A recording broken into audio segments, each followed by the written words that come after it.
Been a bit since we've done just a classic top 10 list on this channel, so today, top 10 shield breakers in Smash Ultimate. So this can mean a couple of different things. It could just mean the moves that deal the most raw shield damage. Boring, that's a stats list. So for today, what I've done is I've chosen 10 very good moves, and I'm looking at everything they can do, and that's how I'm evaluating them, not just their effectiveness at popping shields, but all of them need to have shield breaking at the sort of core of their identities, not just doing a lot of shield damage because they're a reflector or because they just do a lot of damage in general. I specifically want moves that have some kind of emphasis on shield breaking. That's sort of entrenched as part of what the move does. There's obviously a bit of personal interpretation in there, and it's not a huge move pool to begin with, but it's bigger than I originally thought, and some of the choices I had to make ended up being kind of surprising. Let's get into it.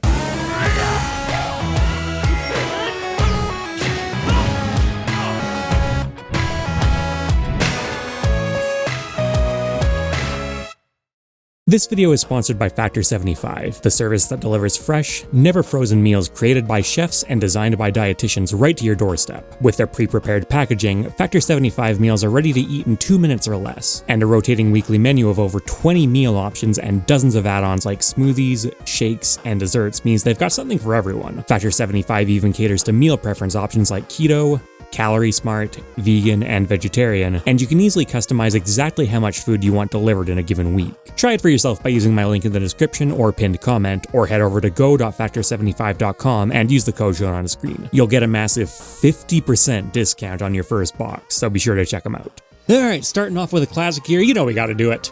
The Shield Breaker. As far as actual pure shield breaking functionality goes, this is consistently one of the most effective at actually popping them, particularly in the later games. Marth and Lucina are sword fighters, so between forward tilt, down tilt, and their arsenal of aerials, they're exceptionally good at walling people out and pressuring shields safely from mid-range, and then if they hit shield just a single time, Shield Breaker comes online immediately as a viable option to start breaking them, even if you don't charge it. The uncharged version is the most important one by far because speed is a big deal in Smash, and because Shield Breaker is so long ranged, even though it's technically not safe on shield if it doesn't pop it, if you hit it from proper spacing, you're probably safe anyways, and at that point, even if Shield Breaker is the first thing to connect with the shield, it completely changes the way your opponent has to play from that point forwards, because they cannot shield another attack, and Marth and Lucina's attacks cover a lot of space, so they're hard to get away from. If you do charge it up even a little bit, then yeah, of course it instantly breaks shields no matter what, and there are plenty of opportunities to do that. Because the Shield Breaker can be used in the air or on the ground, and you can B-reverse it, it can actually be a bit tricky. You can slot it in more situations than you may initially expect. That B-reverse potential also gives it a little bit of merit in its own right as an attack, even if you're not going for a shield break, and it also has some mobility purposes, although generally speaking, if you're going to go for that, then Dancing Blade tends to be better, but it is on the table, and you can use it as a Hail Mary recovery option if you really want to. The move is pretty strong as well, so hitting an opponent with it, not just their shield, can also be really rewarding. And just for good measure, it's angleable, it doesn't come up a whole lot, but it's nice, and it does extra damage if you hit your opponent in the head, which basically no moves do.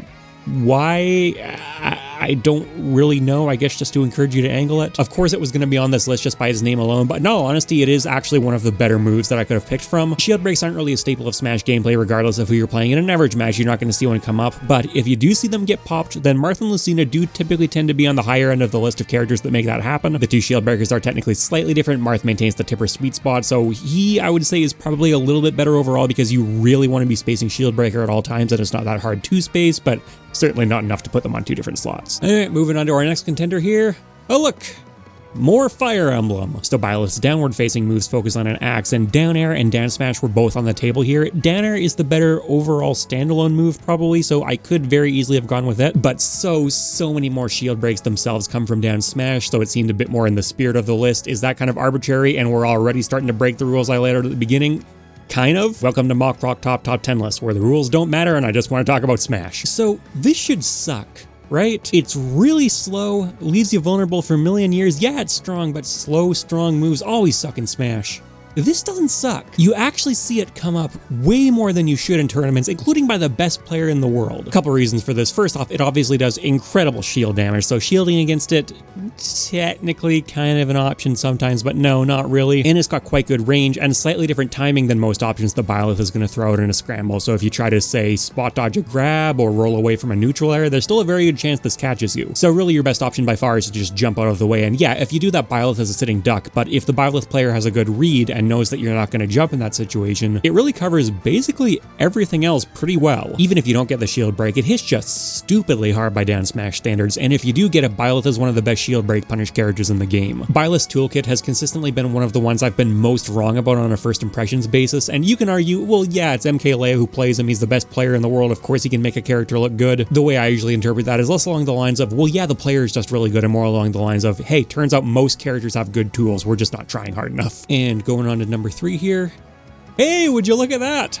More Fire Emblem. This one admittedly is pretty different than the other two though. It's not explicitly a shield breaker, it doesn't do disproportionate shield damage, so starting off with just talking about the basic move, it's a pretty good forward smash. Range inflation, I guess you could say, is a thing in Smash Ultimate, but back in Smash 4, this was the first move that they used to make people just go, whoa, why does it go so far? It's angleable, so it can be used as kind of a pseudo anti-air or hit opponents hanging on ledges, and it's a Fire Emblem character with a tipper sweet spot, so you know it hurts when it lands. Now onto what we're here for though, the chainsaw hitbox. So Corrin's forward smash has a unique property where if you charge it up, the actual charge animation has a hitbox on it. And it turns out this charging hitbox is kind of insane. Smash Ultimate has this property where if you get locked into your shield for too long with a multi-hit, you're able to roll out of it eventually. It just has that hard-coded into the game. But this only applies to moves that truly inescapably lock you into shield, which Corrin's forward smash doesn't do. You're allowed to drop your shield whenever you want. The thing is, if you do that, you just keep getting hit by the chainsaw. And because Ultimate allows characters to charge off smash attacks for a very long time, and because at the end of the charge you're going to have a fully charged smash attack following it up, this actually works as a proper shield breaker. Now, there are some caveats to this. In-shield SDI is a thing, so if you can just hold the shield button down and rapidly wiggle the stick in the opposite direction, you can eventually get out of this. And there are some other fringe scenarios as well. Now, you can't rely on your opponent not knowing about in-shield SDI. Yes is a thing that many people aren't going to do, but that's a player fault. That's not really a property of the move. But even if they do know about it, if you catch them near a ledge where they can't wiggle away from you as easily, or if you catch them with a partially damaged shield already, there is a very realistic chance this turns into a shield poke, or them trying to drop the shield and getting caught by the chainsaw, and if they just keep stubbornly holding their shield anyways, they get it broken. I think this move is criminally underrated, by the way. When I did my best of every Smash Ultimate move, it made honorable mentions. It's held back a little bit on Corrin's kit in particular, just because their ground speed is so low, so it can be a bit difficult to set up sometimes, but again, the main way you want to be using this is near a ledge where ground speed becomes way less important anyways. And again, if you can't get that close to your opponent, the base form of the move kind of has you covered. Alright, enough sword people for the moment. Let's do something radically different here. Jigglypuff's Pound. This move does a lot for Jigglypuff, and shield breaking isn't even really near the top of the list. It's an incredible air mobility tool, first off. It's one of very few air movement options that allows you to maintain full momentum every time you use it without landing. And when you combine that with her naturally great air movement and a long-lasting, slightly disjointed hitbox, she can actually be kind of tricky to get in on for shorter ranged characters. In Ultimate in particular, it's also one of her best combo tools, especially with the Sour Spot. It goes into basically her entire moveset. Optimal Jigglypuff actually has really good early percent damage. It sets that up really well, and later on, under the right circumstances, it can even go into rest confirms, or at the very least rest setups. It's got a lot of merit as a shield breaker and shield pressure tool as well though, so what do you want to do against Jigglypuff a lot of the time? You probably want to be parrying her aerials. Jigglypuff has to approach from the air a lot, so that's a huge way to exploit her. Now, the parry window in Ultimate is 5 frames at 60 frames per second, so if you start dropping your shield and within a 5 frame window and an opponent tries to hit you, you'll get a parry on them. What frame is Jigglypuff's neutral air? Frame 6. What frame is her forward air? Frame 8. What frame is Pound? Frame 13. So that's completely outside the window. The parry timings for those moves don't overlap at all. And then back air, another common approach option, is frame 10. So those ones do overlap, but they overlap by less than half the parry window. And it's also set up really well to beat spot dodges. In fact, if you try and spot dodge it, you give her the Sour Spot, her best combo starter. And rest, especially rest done from a platform, is obviously one of the best shield break punishers in the game. It's not the most effective pure shield breaker on this list by any means. It does do disproportionate shield damage by a good margin, but you need some other pre-existing shield pressure first, which I think is actually completely justified given what else it does to shields. But shield breaking with Jigglypuff is an absolutely realistic possibility. She gets some of the most reward out of the entire roster from it, and it does incredible shield pressure even outside of that, and it's a mobility tool. What more do you want? Covering the full weight class spectrum here, next up we have Donkey Kong's Headbutt. Now, as outlined in the criteria, this is not an ordered list, and in fact I think this is the weakest move we've looked at so far by a pretty significant margin, but the pool of shield breaking moves isn't huge, and it still does enough for DK where I think it deserves a spot. It's really good at popping shields. Like, it does a lot of shield damage, and it's got armor on it, and he can use it in midair, so his opponent isn't just free to challenge him trying to land, which is a big deal. Heavyweights need help in that department desperately. But jumping up and attacking him honestly isn't really that bad. Trying to attack him from the ground can be, because if he armors through that, you're going to get buried and then you're in a world of hurt, but the aerial headbutt isn't really that bad, and you can just run away, wait for him to headbutt, which is incredibly laggy, and then jump back in and punish. But if you're going to go for that kind of approach, there's a little bit of pressure alleviation there regardless. Still not incredible, not the best on the roster, but a lot better than nothing. And on top of that, you don't really want to be shielding against DK that much to begin with, because obviously he's a grappler. What do grabs do? They beat shields. And if DK wants to armor through something, he also has neutral special, and he also has up special, which tend to be a little bit more versatile in the ways that you can use them. Now, the reward for landing side special is still potentially the best of any of them in many scenarios, and as you can tell, it's got a lot of really inherently great traits, but there is kind of almost a bit of anti-synergy on DK's kit in particular. He even has other moves that he can break shields with, not as reliably. Side special is certainly his more dedicated shield breaker move, but there are options there. Kind of a close call on this one, and I was considering putting it in honorable mentions, but you do see Donkey Kong players actually use this with at least a little bit of frequency and a little bit of actual realistic use cases, which doesn't apply to some moves that didn't make the cut, so I think it's fair. Okay, going from one armored move to another, but a lot less niche this time.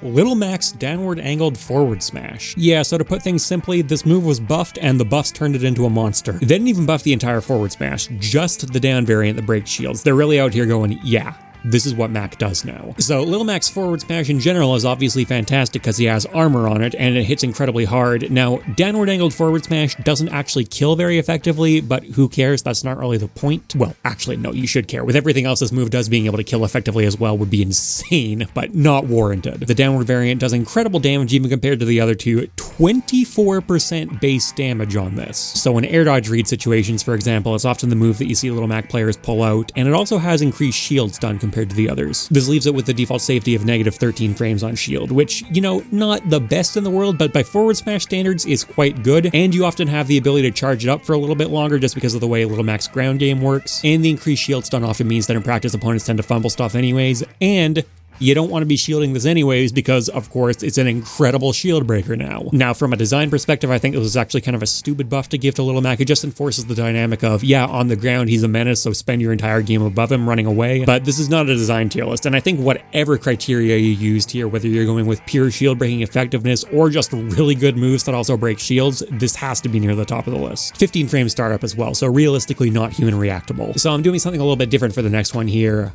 Steve's down air, his anvil. Now, this move does great shield damage because it's a very high damaging move, but it's strictly speaking not really a shield breaking move by itself, but because of the way Steve's entire kit comes together, this thing is responsible for more shield breaks than a lot of actual dedicated shield breaking moves. There are just so many setups that use this thing to help break a shield, a lot of them being truly inescapable, so even if it doesn't technically do bonus shield damage, yes, it does do bonus shield damage. And then the other part of this list is whether the move is actually good, and do we need to talk about whether Steve's down air is actually good? It's a stall and fall that he can use to get out of a disadvantaged state, and the more time's gone on, the more surprisingly good those have turned out to be in Ultimate. Except stall and falls are usually supposed to come with risk, but if Steve starts one up and then decides, nope, this looks too dangerous, I'm getting out of here, he can just jump off. And if it hits you, it kills you.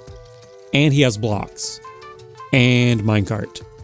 Yeah, Steve is a character. Okay, yes, he does have to mine for iron to use it. Coming up next, we've got, again, a bit of a different take on the concept. Ken's Inazuma Kick. Ken is a Street Fighter character, so he's got multiple different jabs on his kit. This is his held jab, which he gets when he's not close enough to his opponent for proximity jab, and he can also cancel into it out of his special move kicks. It's one of the moves Ken has that differentiates him from Ryu, and it's a very good differentiator. He's generally a more aggressive character. He really likes to get in an opponent's face and shield pressure them, and Inazuma Kick is a staple pressure tool that does a ton of shield damage between his two hits. Real block strings are pretty rare in Smash Ultimate, but it's appropriate a Street Fighter character would have them, which Ken does. He has setups which truly guarantee an opponent is locked into shield long enough for Inazuma Kick to connect, and others where the escape window is very small, so you see him get shield pokes or straight up shield breaks with this frequently. Even if he doesn't, it's near free shield pressure against a lot of the roster. It's got good range, and the downward kick, the second hit, is -6 on shield. A lot of strong aerials can't match that. The traditional fighting game characters imported into Smash usually have a heavy focus on explosive combo games, and Ken's no exception, arguably has the most explosive one, certainly among the 2D fighters at least, so he's rewarded heavily for shield breaks. A lot of stuff leads into Shoryu Hadouken in particular for insanely early kills, or at the very least, incredible damage output. It does great damage and good knockback on the second hit as well, and that's important because I'm pretty sure if you eat the first hit on shield, you just have to eat the second one. I tested this out in frame by frame and I could not get at least a standard character to do anything. No parrying, no spot dodging, nothing like that. More fighting game stuff.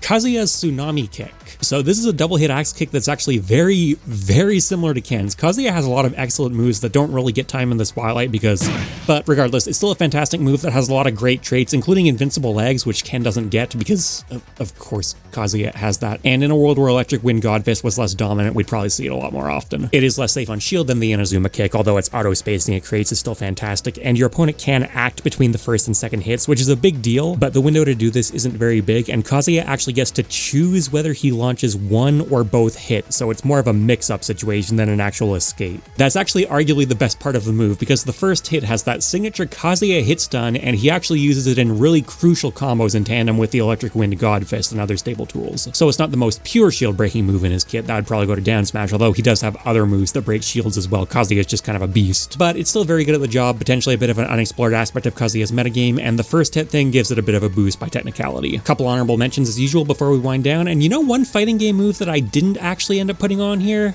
Ryu's Collarbone Breaker. This is one of the most pure just I break shields, that's what I do move designs in the game, and Ryu's a Shoto, right? So you already expect him to be playing that shield pressure game, and then adding on to that, later into Ultimate's life, they buffed the Shakanetsu to give it more shield pressure potential to the point where Ryu has a true shield break set up with it. So as soon as I saw that, I just thought, oh, cool, Ryu's a shield break character now, I can't wait to see what happens with that, and it just hasn't. I can watch 40 different Ryu games in a row with a bunch of different players, which, yes, as part of my job, that's something I actually have to do pretty frequently. And not only will I not see Ryu get a shield break, which, you know, is pretty understandable. In all honesty, shield breaks aren't that common in Ultimate, period, but I won't even see one attempt one. And in practice, it's not actually that difficult to see why. The timing and spacing required to pull this off is very precise and pretty telegraphed. And Ryu's a character who can kind of struggle to get into specific positionings. The fireball does a lot of heavy lifting there, but not in that particular spacing. So yeah, it feels kind of funny not to put it on there, but I just couldn't justify it. Bowser Bomb, one of the best moves in the game in terms of actually just breaking a shield. It's one of very few attacks that will purely cleanly break a full shield from nothing. You really don't see it used like that, essentially at all in competitive play. Yes, you'll see it occasionally pop up, but not common. And the full shield break thing can be a little bit unreliable because it relies on multiple hits. Yoshi Bomb is a more practical implementation for the actual offensive use cases for that kind of move, but still not something you're going to see a ton. Ness's Yo-Yo, something people might ask about. A very, very good move in terms of being one of the most risk-free two-framing options in the game, but it's not a true shield break setup. It's got a consistent escape window as soon as the charge animation of the yo-yo ends, and it's not one of those things where like, okay, it's technically escapable, but under the stress of a tournament set, it's really hard. No, it's pretty easy to escape, you just need to know about it. Simon and Richter's axe into forward smash can be a true shield break setup, but I didn't want many of those on the list. Steve kind of fills that role for me. Hero has a ton of stuff, including some moves that are just straight up pretty good at breaking shields, and then his buffs turn his entire kit into a shield breaking kit, but a bit too diverse and finicky for me to want to really settle on one particular thing. And then stuff like, oh, Ganondorf's Volcano Kick break shields, Roy's Flare Blade break shields if you charge it up fully. Yeah, okay, good for them. All right, one more move left, and this is probably one of my favorite moves in Smash Ultimate, period.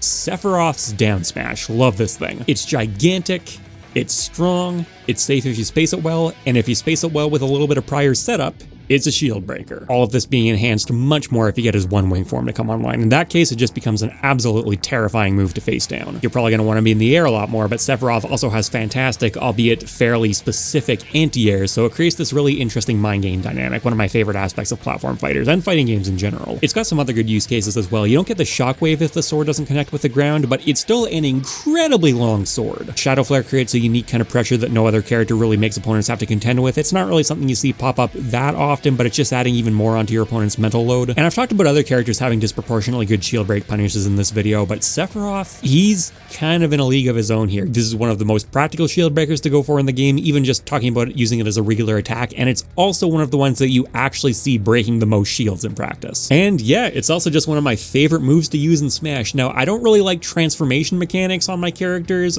and I cannot get the timing of Sephiroth's back air down. That's the main thing, but man, I've really tried to main him just because of how much I love connecting a good down smash. Well, that and neutral air is one of the sickest looking moves in any video game, period. And that'll do it for today. Okay, thanks for watching, everyone. It's been a while since we've done a top 10 on here. Let me know what you thought. I personally like leaving them subjective like this. I think it leads to more interesting discussion, but hey, chime in. My main channel's got a massive Link rework video up right now, and on MockRock Talk, you can find a video of me reacting to P-Jiggle's Link video, both of which went up on the same day. And check out Patreon and YouTube memberships for stuff like early access and Discord. Later, people.